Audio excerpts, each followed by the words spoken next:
오늘 우리가 함께 읽은 이 마가복음 5장의 말씀은 너무나도 잘 알고 있는 말씀일 것입니다. 바로 오늘 말씀은 예수님께서 갈릴리 지역에서 복음을 전하시던 장면입니다. 거라사 지역에서 귀신 들린 자를 고치신 후에 다시 가버나움으로 돌아오셨습니다. 가버나움으로 돌아와 보니 그곳에는 이미 많은 사람들이 예수님과 예수님의 제자들을 기다리고 있었습니다. 그중 회당장 야이로라 하는 사람이 예수님께 나와 이렇게 얘기합니다. 나의 딸이 죽게 생겼사오니 아버지께서 구하여 주옵소서, 이렇게 청을 합니다. 예수님께서 야이로의 청함을 들으시고 야이로의 집으로 가고 계셨습니다. 그때 많은 인파들 사이에서 휩쓸려 가시던 중에 문득 이상한 것을 느끼시게 되었습니다. 바로 자신의 그런 능력이 빠져나게 사용되었음을 인지한 것이지요. 그래서 그 능력이 어떻게 사용되었던 건지 그 연유를 찾으셨고 한 여인으로 인함이었다라는 것을 알게 되셨습니다. 그리고 주님 앞에 선 그 여인은 자신의 행동에 대해 오늘 이야기를 전해주고 있었습니다. 여인의 이야기를 들으신 예수님께서는 그 여인의 몸과 마음을 위로하시고 또한 고쳐주시며 자신의 옷자락을 잡은 한 여인의 이야기를 오늘 우리에게 전해주고 계십니다. 오늘 함께 읽은 이 마가복음 5장 25절에서 29절의 말씀은 바로 우리가 진정으로 무엇을 잡아야 하는지, 무엇을 붙잡아야 할 것인지 오늘 알려주시는 말씀입니다. 우리가 무엇을 붙잡고 살고 있는지는 어디서 찾아볼 수 있을까요? 바로 우리의 삶에서, 우리가 사는 모습 속에서 쉽게 발견할 수 있습니다. 어떠한 상황이 나에게 닥쳐왔을 때 그것을 해결하는 방법들을 보면 내가 무엇을 붙잡고 있는지 우리는 그것을 보면 알 수 있습니다.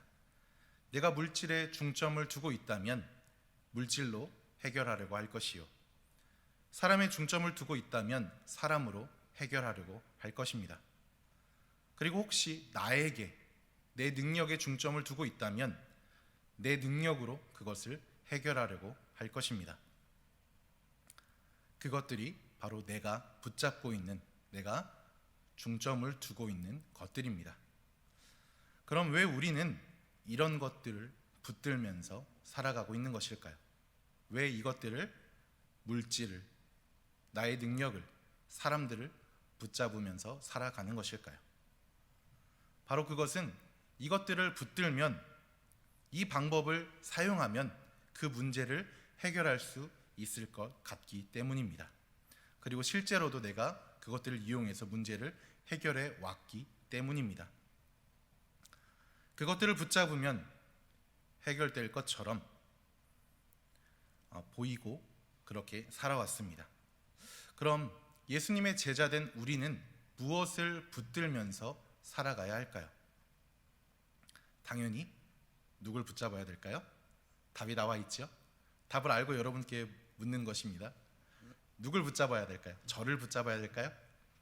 아니 우리 담임 목사님을 붙잡아야 할까요?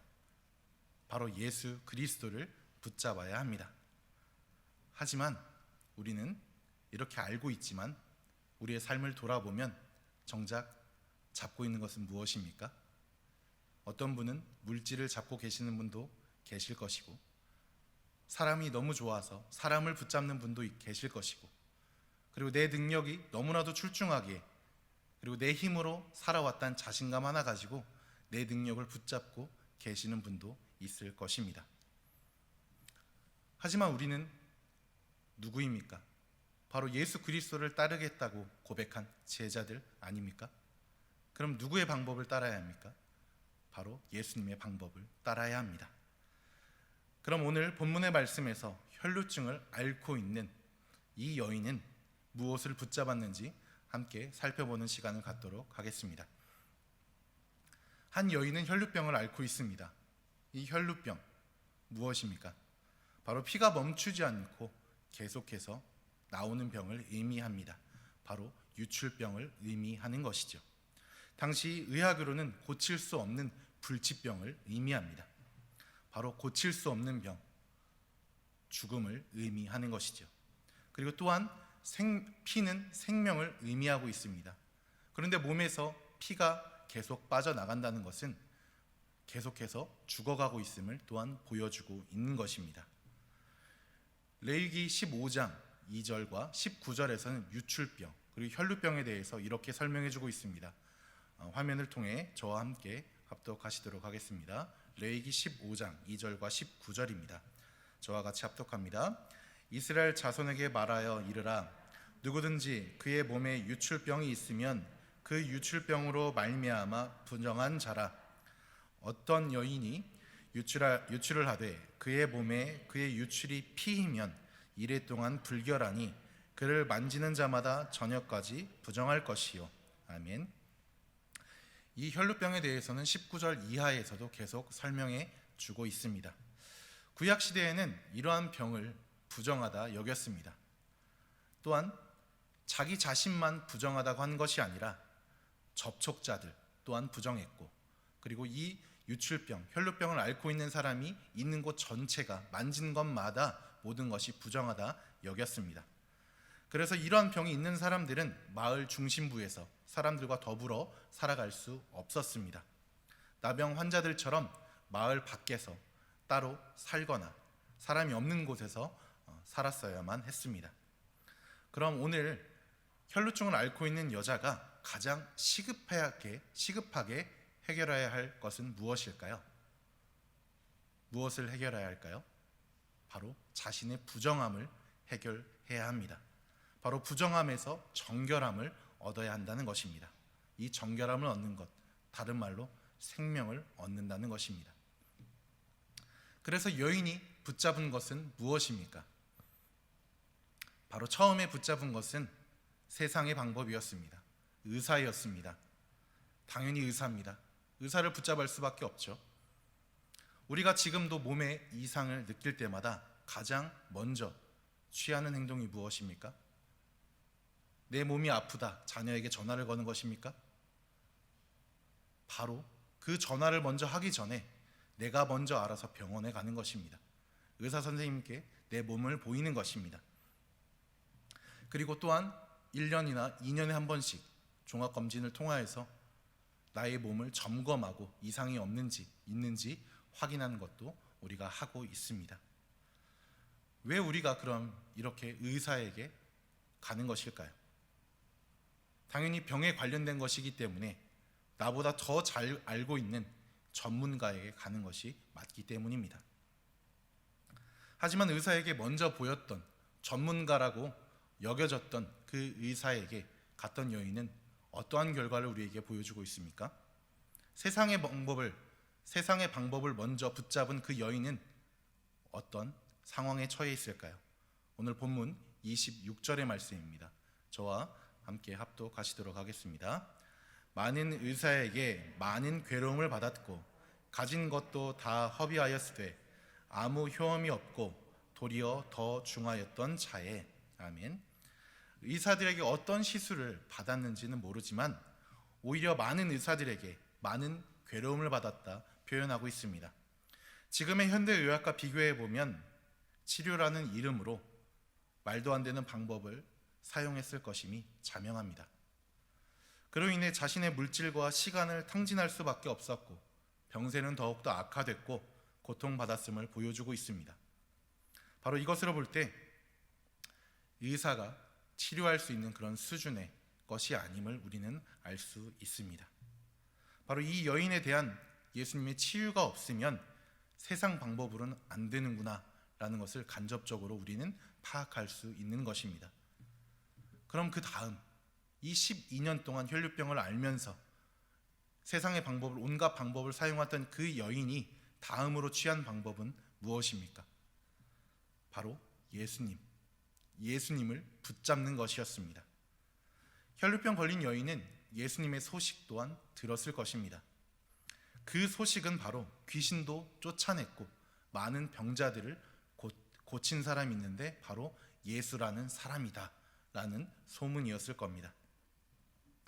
여인은 12년간이나 세상의 방법을 따라왔고 붙잡아왔습니다.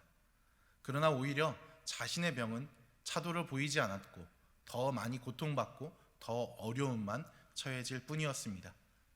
그럼 그 여인이 마지막으로 붙잡을 수 있는 것은 무엇이었을까요? 바로 두 번째, 예수님밖에 없었습니다. 우리 큰 병에 걸리셨던 분들이면 다들 공감하실 것입니다. 아니면 주위에서 좀 아팠던 사람들을 봤을 때 그것들 다들 아실 것입니다. 자신의 병을 위해서 온갖 방법들을 사용하고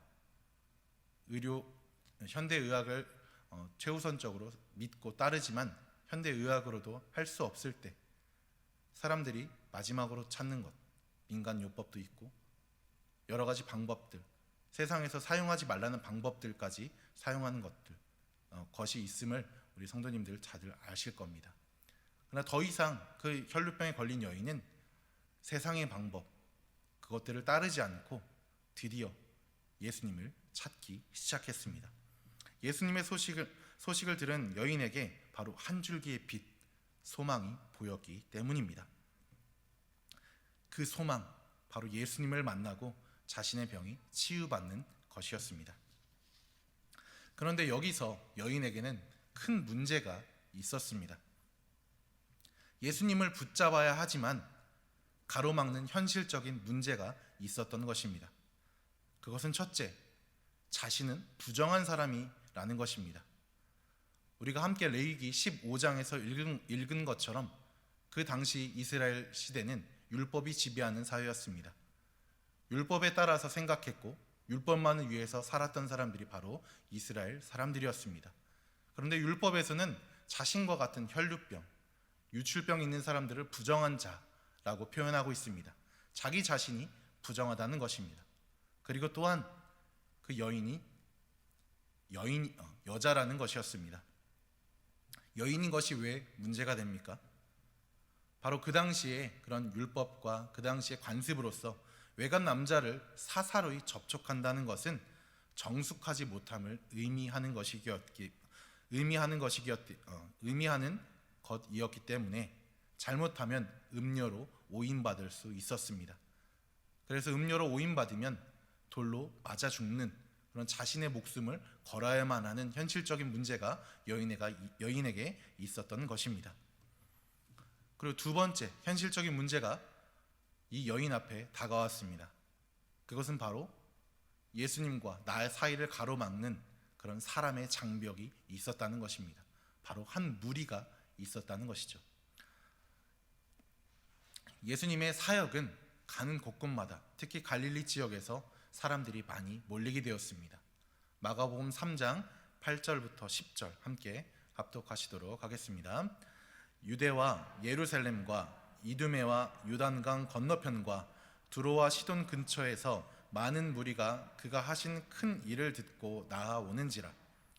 예수께서 무리가 에워싸 미는 것을 피하기 위하여 작은 배를 대기하도록 제자들에게 명하셨으니 이는 많은 사람을 고치셨으므로 병으로 고생하는 자들이 예수를 만지고자 하여 몰려왔음이더라. 바로 예수님의 사역은 모든 곳, 이스라엘을 포함한 전 지역에 두루두루 퍼졌습니다. 당연히 소문이 퍼질 수밖에 없었을 것입니다.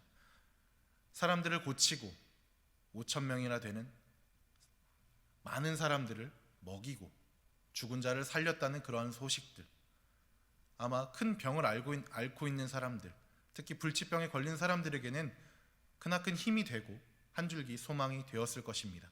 그런 사람들이 어디 이 혈루병 걸린 이 여인 한 명이었겠습니까? 전국 각지에서 예수님을 만나기 위해서 쫓아왔을 것입니다. 그래서 많은 사람들이 예수님이 계신 곳곳마다 가득했고 너무 많아서 사람들에게 둘러싸이지 않기 위해 어느 때는 오늘의 말씀처럼 배에 올라 복음을 전하셔야 했을 정도였습니다. 그런 상황인데 지금 혈루증 걸린 여인은 예수님을 만나기 위해서 그 사람의 장벽을 뚫어야만 합니다. 이렇게 혈루증 앓던 여인의 상황은 그리 좋지 못합니다.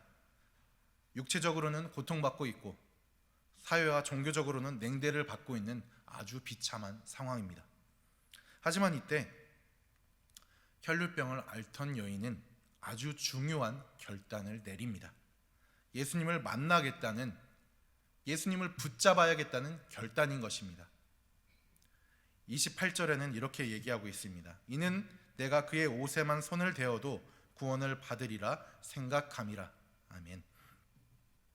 불치의 병으로 사회와 종교, 공동체로부터 불결하고 부정한 여인으로 손가락질 받고 냉대를 받던 여인이 이렇게 결단을 내리고 움직일 수 있었던 것은 28절의 말씀처럼 예수님의 옷에만 손이 닿아도, 예수님을 만지는 것이 아니라 예수님이 입고 계시는 그 천조가리 하나에만 손이 닿는다 할지라도 살 수 있다는 소망, 확신이 있었기 때문입니다. 그리고 이 여인은 자신의 그런 생각과 소망을 생각으로만 끝내지 아니었습니다. 바로 실천에 옮깁니다. 부정한 여인이었으나 과감히 그 무리 속으로 들어가 예수님의 옷에 손을 댑니다. 그리고 자신의 병이 치료받는 기적을, 하나님의 은혜를 체험하게 됩니다. 그렇습니다. 이 혈루병 걸린 여인이 진정으로 붙잡았던 것은 세상의 방법도 아니고 의사도 아니고 바로 종교도 아니었고 바로 예수님 그 자신이었습니다. 오직 예수님 한 분이었습니다. 그런데 우리는 여기에서 의문점이 하나 들 수 있습니다. 분명 율법에서는 부정한 자가 사람에게 손을 대면 그 만진 사람조차 부정해진다 얘기해주고 있습니다. 바로 이 혈루병 걸린 여인이 붙잡은 것은 예수님의 옷입니다. 바로 예수님이라고도 할 수 있지요. 이 옷자락은 바로 하나님께서 이스라엘 백성들에게 말씀하신 옷 끝단, 그 수를 의미합니다. 우리 여성분들은 잘 알고 계실 것입니다. 우리 겉옷 중에 하나인 어깨를 덮는 숄 있죠. 숄과 같은 그런 끝 부분, 그런 하나의 장식품을 의미합니다. 그 말씀을 통해서 하나님께서는 민수기 15장의 말씀을 통해서 항상 자신을 기억하는 방법 중 하나로서 그 옷단 술에 자신을 기억하라 말씀하고 계십니다. 바로 이 옷, 그 예수님, 그 혈루병 걸린 여인이 예수님의 겉옷, 그 옷단 술을 만졌다는 것은 바로 하나님의 말씀, 하나님을 붙잡았다는 의미가 되는 것입니다. 그럼 왜 부정한 사람이 예수님을 만졌는데 왜 예수님은 부정해지지 않는 것일까요? 사람이라면 당연히 부정해져야만 하지만 예수님께서는 그 말씀, 그 율법을 만드신 분이고 예수님 자체가 생명이 끊임없이 솟아나는 바로 생명의 떡, 그리고 생명의 물이시기 때문에 오히려 부정한 여인이 정결한 여인으로 오늘 고침받게 되었음을 우리는 알 수 있습니다. 바로 예수 안에 있으면 우리의 모든 아픔과 질병, 고난은 사라지고 정결하게 됨을 의미하는 것입니다. 제자된 우리는 이 내용을 모두 잘 알고 있습니다. 우리 성도님들 이 내용 아주 잘 알고 계시지요? 그런데 우리 삶을 돌아보면 이렇게 우리는 머릿속으로 잘 알고 있고 잘 느끼고 있지만 실제로는 그렇지 못하게 됨을 우리는 알게 됩니다. 바로 그 여인과 예수님을 가로막았던 한 무리가 있었던 것처럼 우리를 가로막고 있는 것이 우리에게 존재하기 때문입니다. 하나님과 우리를 가로막고 있는 것은 무엇일까요? 바로 나 자신, 나의 경험입니다. 내가 해왔던 것들입니다. 이 모습은 우리의 모습뿐만 아니라 제자들의 모습에서도 쉽게 찾아볼 수 있습니다. 우리 대부분의 12제자들의 출신은 갈릴리 지역입니다. 바로 어부 출신들이 많았다는 것이죠. 물고기를 잡는 것, 그리고 배를 타는 것, 배를 조절해서 어디에 물고기가 있고 하는지 베테랑이라는 것입니다. 물고기를 잡고 배를 움직이는 것에 대해 자신감, 요즘 말로 부심을 가져도 됩니다. 될 정도의 그런 실력을 가졌을 것입니다. 그래서 제자들과 함께 예수님께서 배를 타고 이동하실 때 주무시는 예수님을 풍랑 속에서도 깨우지 않았던 것은 바로 자신들의 경험상 이쯤이면, 이 정도 풍랑이면 내가 조절할 수 있어, 이 정도 바람이면 내가 맞바람으로 돛을 이용해서 아니면 노를 저어서 이겨낼 수 있어 하는 나의 경험이었던 것입니다. 하지만 어떤 결과를 보여주고 있습니까? 이러한 경험이 하나님과 나 사이에 장벽을 만들어서 결국 풍랑 속에 휩쓸려 버리게 됩니다. 그로 인해 제자들은 외치게 되는 것입니다. 주여, 내가 죽겠사오니 어서 일어나 주옵소서. 이렇게 의지할 수밖에 없게 되는 것입니다. 그래서 우리의 경험을 붙잡는다면 제자들이 거센 풍랑에 휩쓸렸던 것처럼 우리도 그럴 수밖에 없는 것입니다. 그리고 오늘 말씀을 또한 살펴보면 한 여인과 대척점에 서 있는 한 집단을 우리는 찾아볼 수 있게 됩니다. 바로 예수님을 둘러싸고 있는 무리입니다. 그들은 왜 그 자리에 있는 것일까요? 바로 예수님의 치유 사역, 예수님의 기적을 보기 위해서 있는 사람들입니다. 그런데 이 무리는 혈루병이 있는 여인과 공통점과 또한 차별점이 있습니다. 공통점은 그런 한 여인과 함께 예수님과 접촉이 있었다는 것입니다. 그리고 또한 차이점은 한 여인은 하나님의 은혜를 체험한 반면에 그 무리들은 그 여인을 제외하고 단 한 명도 그 은혜를 체험하지 못했다는 것입니다. 예수님을 보고자 하는 목적, 붙잡고자 하는 목적이 달랐기 때문입니다. 한 여인은 자신의 목숨을 걸고 자신의 아픔을 치유받기 위해 오직 예수님의 옷자락이라도 닿기라도 하면 낫겠다라는 그런 믿음과 소망을 예수님을 향해 온전히 자신의 마음을 드렸던 반면, 예수님을 둘러싸고 있던 무리들은 그저 예수님의 사역을 보기만 위해서 예수님이 어떻게 하는지 한번 보자, 예수님이 유명 인사인데 어떻게 행동하는지 보자 라는 의미로 모였을 뿐입니다. 이와 같이 우리의 삶에서 어떤 것을 붙잡느냐에 따라 우리가 체험하는 그런 결과가 달라지게 됨을 오늘 성경에는 밝히고 있습니다. 혈루병 걸린 여인처럼 예수님을 붙잡고 은혜의 체험자가 있었던 반면, 예수님을 내 생명을 살릴 구세주로 보지 않고 한 능력자로 본 사람들에게는 그냥 좋은 구경거리, 가십거리일 뿐인 것입니다. 우리의 신앙생활도 그렇습니다. 우리가 무엇을 붙잡느냐에 따라 주님을 만나 인생이 변화되는 주님의 은혜에 깊이 참여하는 사람이 있는 반면, 신앙생활이 아닌 그저 종교생활로서 붙잡는다면 우리는 아무 체험 없는 한 무리가 될 뿐인 것입니다. 사랑하는 우리 선돌교회 성도님들, 며칠 남지 않는 2021년을 돌아보는 시간을 가지시면서 그동안 내가 붙잡고 있었던 것은 무엇인지 한번 점검해 보시길 바랍니다. 내가 그동안 나를 붙잡고 있었다면, 물질을 붙잡고 있었다면, 아니 사람을 붙잡고 있었다면 다가오는 2022년은 과감히 결단하여 예수님을 붙잡으시길 바랍니다. 생명의 떡, 생명의 물 되신 은혜가 끝이 없으신 주님을 붙잡고 그 은혜의 자리에 내가 있길 소망한다 간구하시길 바랍니다. 그래서 2022년은 나와 주님 사이를 가로막는 것들에서 과감히 결단하고 벗어나 주님의 말씀 안에서 종교인으로서 한 무리가 되는 것이 아니라 예수 그리스도의 제자된 신앙인의 모습으로서 매일매일 새롭게 샘솟는 주님의 은혜를 체험하시며 예수님 한 분만을 붙잡고 나아가시는 우리 성도님들 되시기를 주님의 이름으로 축복합니다. 기도하겠습니다.